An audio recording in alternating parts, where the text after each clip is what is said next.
Coucou tout le monde, j'espère que vous allez bien. Ici Mademoiselle Café et bienvenue sur ma chaîne.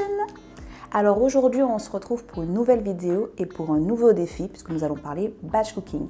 À tout de suite.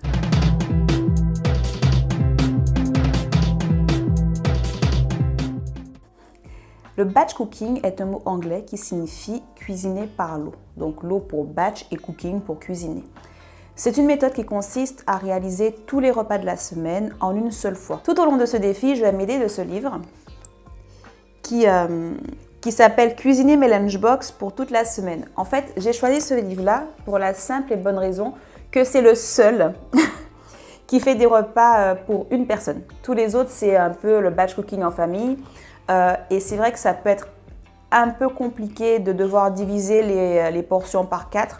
Sachant que souvent, on ne sait pas à l'avance comment va se dérouler la cuisson et les différentes étapes du batch cooking.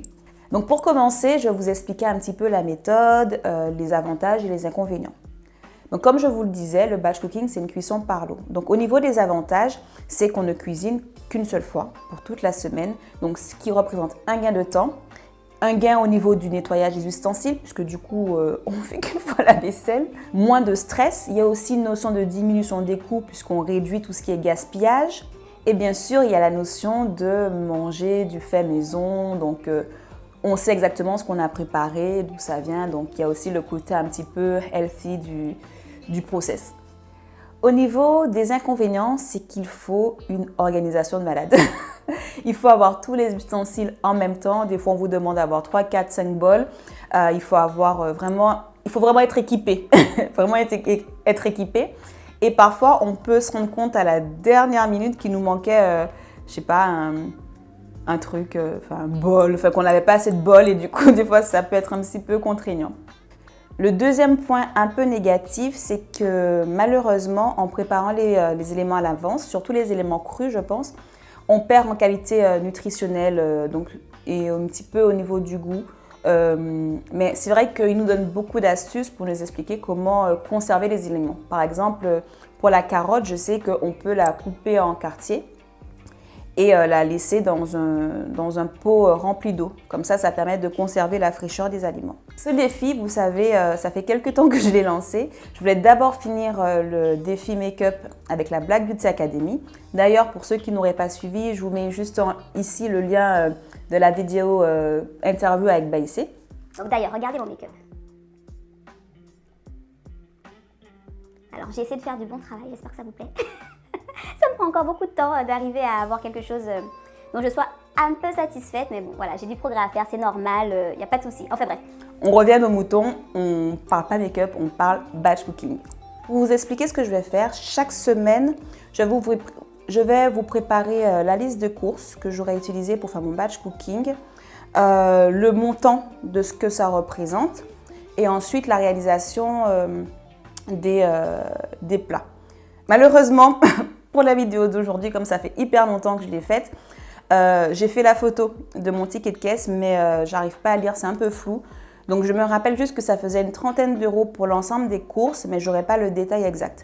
Mais en tout cas, pour la prochaine vidéo, vous aurez vraiment tout le détail. Alors, on se retrouve dans ma voiture parce que je vais faire les courses pour le défi du mois. Donc là, ce sera un peu chaque semaine, je ferai un petit vlog retour des courses. Alors je tente des vlogs, je suis pas encore sûre de mon coup là. On verra bien si je le mets dans la vidéo. Et ma petite liste alors que j'ai fait sur les agendas de Mademoiselle Café. Hop, 2022. Voilà.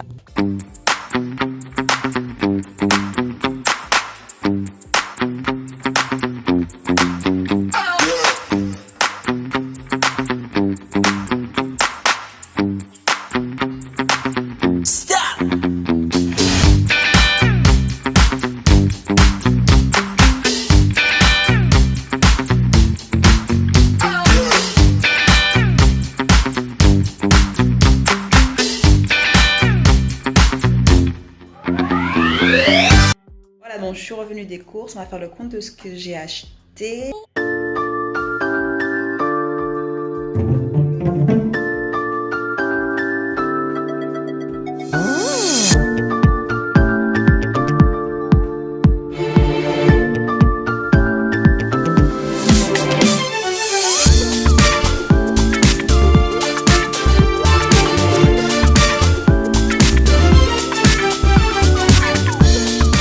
premier menu a été réalisé en hiver.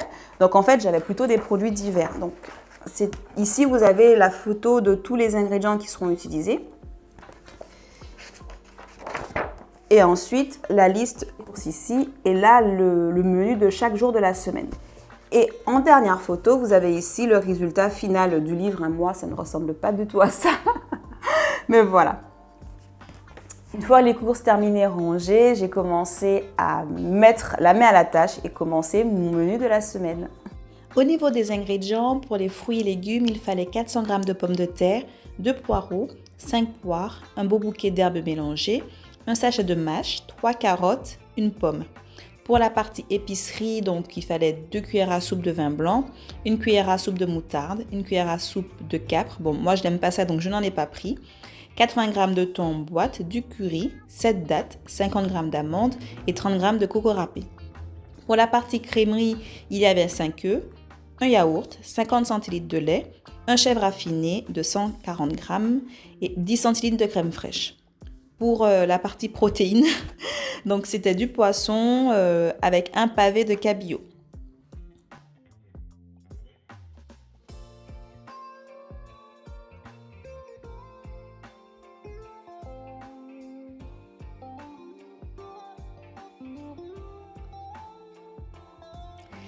Pour le repas du lundi, il y avait du poisson avec une fondue de poireaux au curry, des muffins aux chèvres avec une compote de poire. Le mardi, c'était de la salade de pommes de terre aux herbes, de thon et aux œufs durs.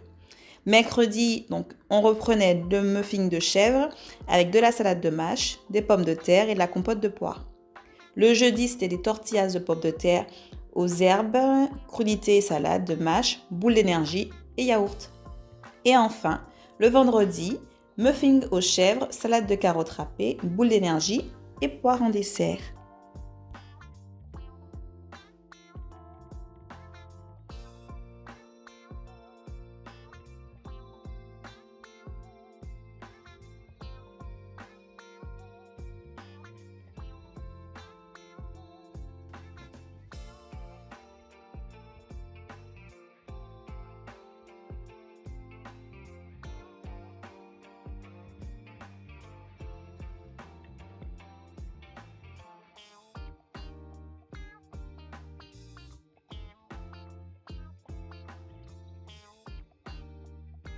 Alors, malheureusement, j'ai un petit souci de carte mémoire puisque mon téléphone s'est éteint pendant que je faisais la vidéo.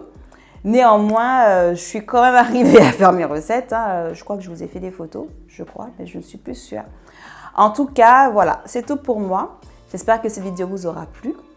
N'hésitez pas à vous abonner, à liker et à partager cette vidéo. Je vous fais de gros bisous et je vous dis à très vite pour une prochaine vidéo. Bye bye!